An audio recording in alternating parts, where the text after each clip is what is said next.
What it do, homies? We back here with some more casual geographic. This time we are checking out why the world without sharks might be your biggest nightmare. It's always animals that contribute to the ecosystem in ways that we don't even understand. So I'm glad we got casual here to let us know. Let's go ahead and shut up, turn it up. Remember when I said I'd show a cactus my uvula before I go out into the ocean? Yeah, it was a tough cactus.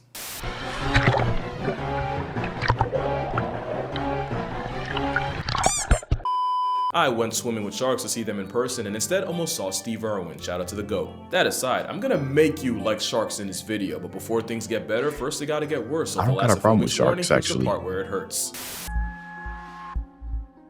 I've seen the videos, I think one took a bite out of a woman's calf before, but then again, I do live in the Midwest. Honest question, it's very possible that my lack of fear in sharks might be just simple naivety,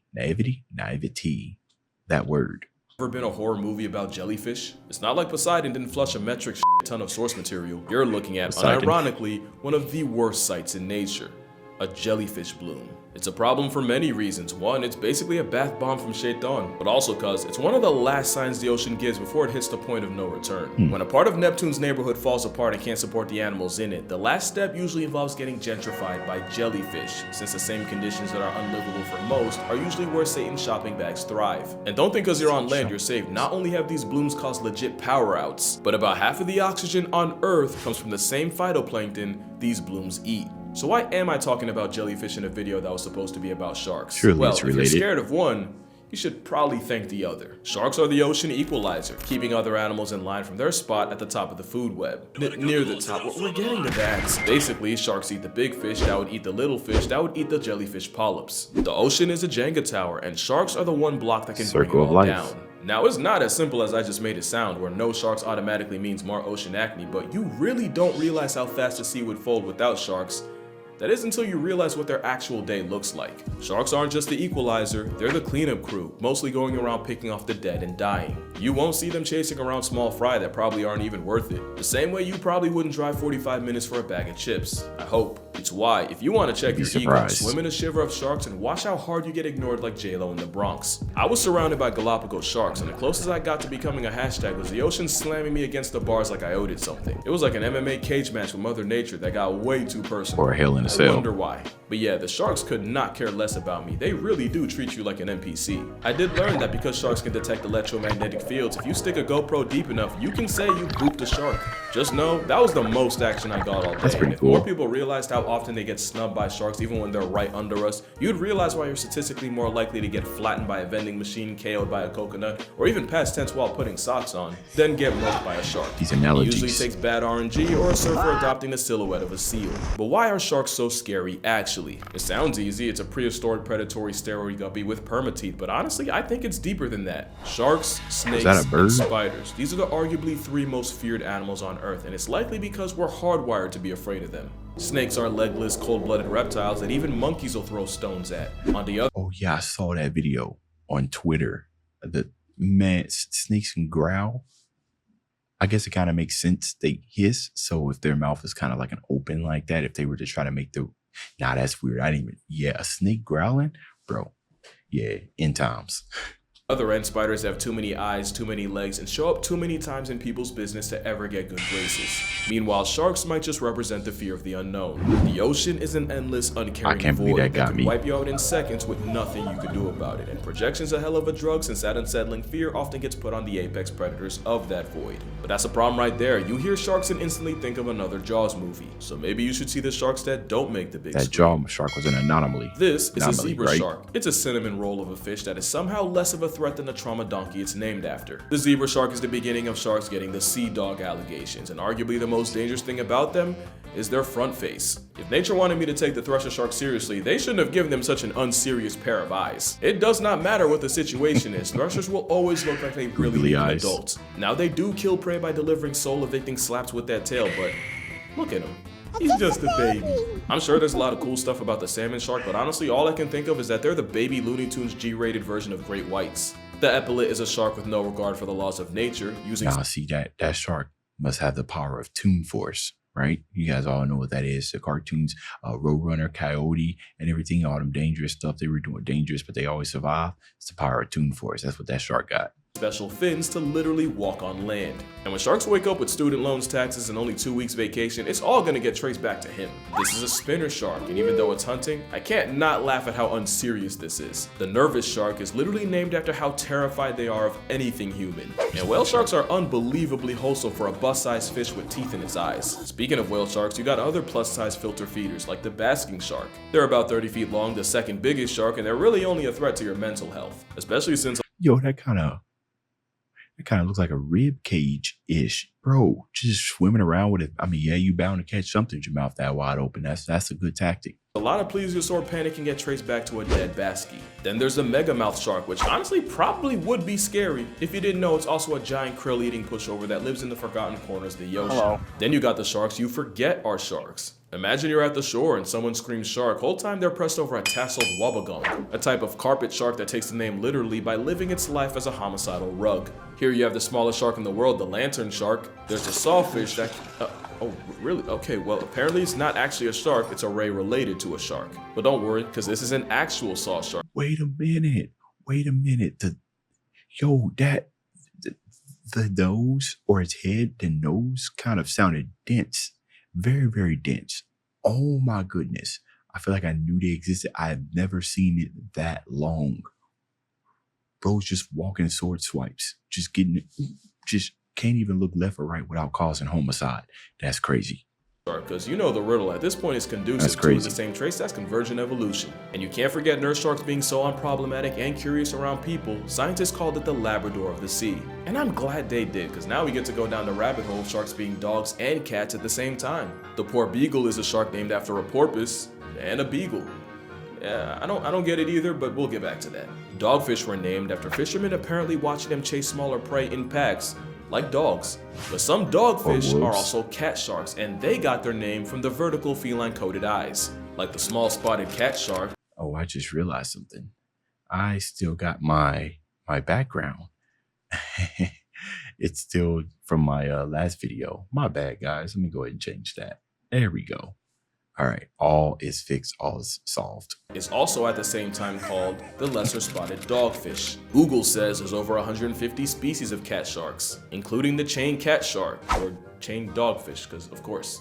Their biggest flex is they can glow green through biofluorescence. And they're not the only ones. It turns out over 50 species of sharks like kitefin and swell sharks can light up. That's about 10% of all sharks, and some actually use a light to hide. That might sound confusing, but if you're a predator in the crotch of the ocean, all you have to do is look up, and anything that looks like a shadow against the light of the sky is probably your next victim. However, if you can take a cue from a lightsaber, you can blend into the skylight and basically disappear. In fact, counter shading is the concept most sharks borrow from, and it basically means if you're above them, then the darker roof blends into the dark of the abyss, but if you're under them, the light underbelly matches the sunlight hitting the water. And when you think about it, a lot of animals use this strat to avoid problems, but some take it a step further because scalloped hammerheads are scientifically proven to tan themselves if they sit in shallow sun-exposed water. Some say recruiting melanin is nature's way of keeping them from getting eaten by their own kind, by making it easier for the smaller babies to hide. We got a little off track, I won't apologize for it, but the point is if you're still afraid of sharks, then maybe you should subvert your expectations. Especially since some sharks aren't even full-time predators. The bonnethead shark is like a hammerhead with performance anxiety. It's also an omnivore that eats seagrass, and in experiments 60% of its diet included the green stuff. Whale sharks are also partly grass-fueled, and a study from Forbes found that half of what goes through them are plants like algae and sargassum. Okay, so maybe you're still afraid of sharks. Maybe it'd help if you knew what are sharks afraid of. There's only one thing that can send the Star of Jaws packing, and you already know it's orcas. Killer whales are known to mutilate great whites for their livers, and often that's all they take. You know, I like to think that, especially when it comes to having a fear of sharks, there's probably 2 people, or maybe 3 people. There's people who are really, really educated, but the dangers that sharks pose makes you scared of them anyways. And then you have the people who are like myself who don't really know much about sharks outside of whatever the media shows me, and you know how that is. You know, if you hear anything about sharks, especially on the news or social media places like Facebook or Twitter, it's generally something negative in a negative content, a negative context. Like I told you, that woman that got her calf bit off and everything else, horrific footage, right? And then you have those people like that lady who actually experienced a shark attack. So there's nothing you could really tell them that's going to make them, not be afraid of sharks. Killer whales are known to mutilate great whites for their livers, and often that's all they take. The sharks have been so beaten down that Monterey-based scientists found that great whites off Farallon Islands will abandon their favorite hunting grounds for up to a year if they run into the assault cetacean once. Researchers have even started playing the sounds of orcas on loop to keep sharks away from beaches, and imagine minding your own business and a hairless iPhone monkey plays your ops anthem. And I wouldn't call it fear, but both dolphins and sea lions have been known to bully great whites by abusing the always superior power of friendship. Okay, now I just feel bad for them. Bull sharks are honestly the closest thing to the stereotype, and they have about the highest testosterone levels of any animal. Yeah, even more than a down bad elephant. And even the bull shark has fears, and its biggest are crocs. They often frequent the same waters, and the rageaholic of sharks gets a severe attitude adjustment just by smelling them. They've also gotten sent packing by hippos, but by far the strangest thing sharks are afraid of, yeah, I'm not even kidding.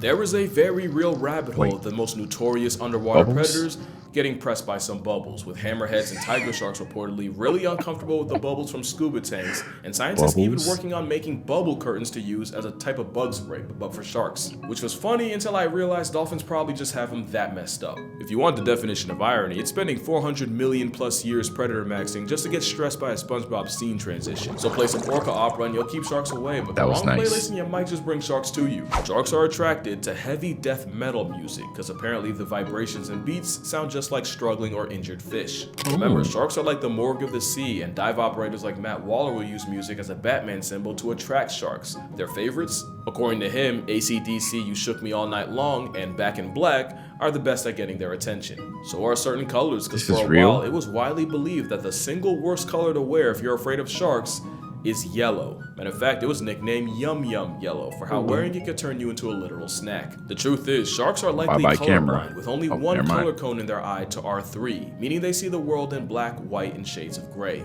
Now what they can see is contrast, and anything that stands out against the ocean blue immediately gets their attention. The more you know. Now let me ask you a question.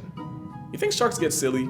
Like you think in 400 million years of being alive, they figured out how to have fun? Well, remember the poor beagle? Scientists peeped that the shark named after a dog will roll around in kelp, tossing around like a football, and even take turns chasing each other.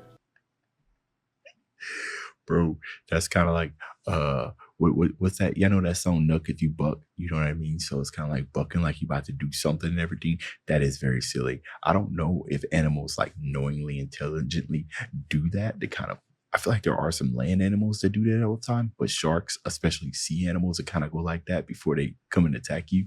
I think they probably do it as a random response for some reason. I don't know, but that is hilarious. Kind of hit you with that juke, hit you with that deuce. Great reef sharks sink if they don't swim, so they'll often swim against current updrafts in order to surf and basically take a break from the whole just keep swimming thing. But what's crazy is they have a conveyor belt system where once one shark reaches the end of the line, it'll let the current carry it back to where it started. You could say it's just them saving energy, but is that not the same energy as this? Sharks have been fighting stereotypes like a boxing match for years, and the closest thing to an uppercut they got is the fact that sharks have friends. In 2023, researchers found that two great whites, Simon and Jekyll, had traveled more than 4,000 miles together after being first tagged off the coast of Georgia in 2022, eventually ending up in the Gulf of St. Lawrence just off New Brunswick, Canada. It shows you how little we know about them, because a couple years ago, nobody would believe the final boss of sharks was down for a travel buddy. Shark scientist Yannis Papastamachiou linked up with researchers from the University of Hawaii, Exeter, and UC Santa Barbara to study reef sharks in a Palmyra atoll to uncover the secret social circle of sharks. What they found was that these sharks have a literal social circle, with the same sharks hanging out together in the morning, separating and going about their business during the day, only to meet up again later. These shark groups even use the same part of the reef day after day like a high school lunch table, and these friend groups lasted the entire 4-year study. And it's not just reef sharks. By night, nurse sharks hunt alone, but during the day they join cuddle parties of up to 40 in order to save energy. It must work because white tips also power nap as a stack pack. Sand tigers are like sea coyotes where they're fusion fishing. They have a close network of sharks they associate with, and even sharks they'll meet up with multiple times a year. Scientists now believe that if a shark has their version of a best friend, it's usually someone that's roughly the same size, the same sex, and about the same age, which would explain Simon and Jekyll. But now the real question is, can sharks form bonds with people? And the answer, like everything else, is complicated. Lemon sharks are not only famous for having favorite divers, but for getting jealous and overprotective when they see that diver around others. If a nurse shark is a Labrador, the lemon shark's a golden retriever with gills. Here's my thing now, sharks will form partnerships with other fish like remoras and pilotfish where they'll pick parasites off the shark, so this could just be a lemon guppy treating a person like any other cleaning service. Funny thing about pilotfish, sailors who saw them would swear they and sharks would act like close friends, and there's even stories of pilotfish chasing ships for weeks after they caught one of their sharks, apparently seeming distressed and anxious without Finding him. Nemo. And you probably wouldn't believe Anybody? that if something like that didn't happen with a person. In 2001, shark conservationist Jim Abernathy removed a hook from the mouth of a tiger shark named Emma. 20 years and several more hooks later, and Jim and Emma might as well be a married couple, with Emma still recognizing and rushing up to Jim even after up to a year apart. Oh wow. And we're not talking about nurse or lemon sharks, that's a 14-foot garbage disposal with the personality of a lapdog. We don't know for sure if sharks could feel affection like one, but it honestly wouldn't be a surprise.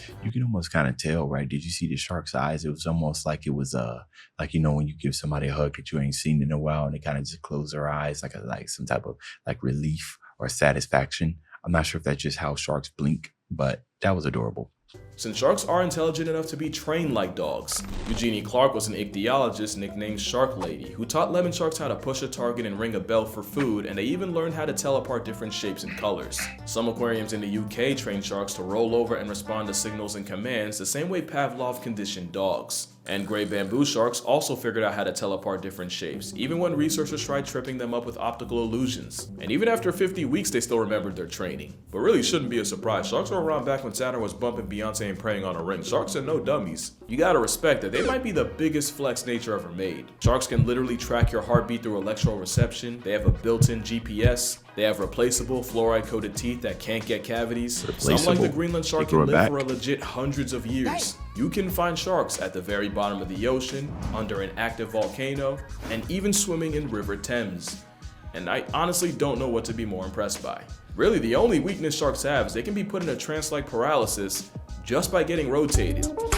The tonic immobility is usually triggered by pressing down on the snout, but sharks can induce it in some painfully awkward situations. Humans usually only put sharks on standby to study and tag them. Meanwhile, orcas do it to steal their organs like a black market merchant. But this time I'm not gonna call them an oppressive Oreo, because we do something way worse. Shark finning is the practice of cutting off the fins and tossing the now mutilated shark back into the sea, where their only option is to slowly drown or bleed to death. Depending on the shark, that can take an excruciating 2 hours. And this is a fate that follows not hundreds, but up to 100 million sharks a year. For the fins? All for something Gordon Ramsay called mid. At the end of the day, we gaslit sharks like no animal has ever seen. We put up every World War combined numbers on them every trip around the sun. Meanwhile, sharks might get 10 on a good year. In fact, you can argue that for all the shark slander, humans have the highest KD ratio against them. No other wild animal gets done this dirty. Moral of the story? You know it's bad when the author of Jaws, Peter Benchley, would go on to regret writing it and dedicate the rest of his life to shark conservation.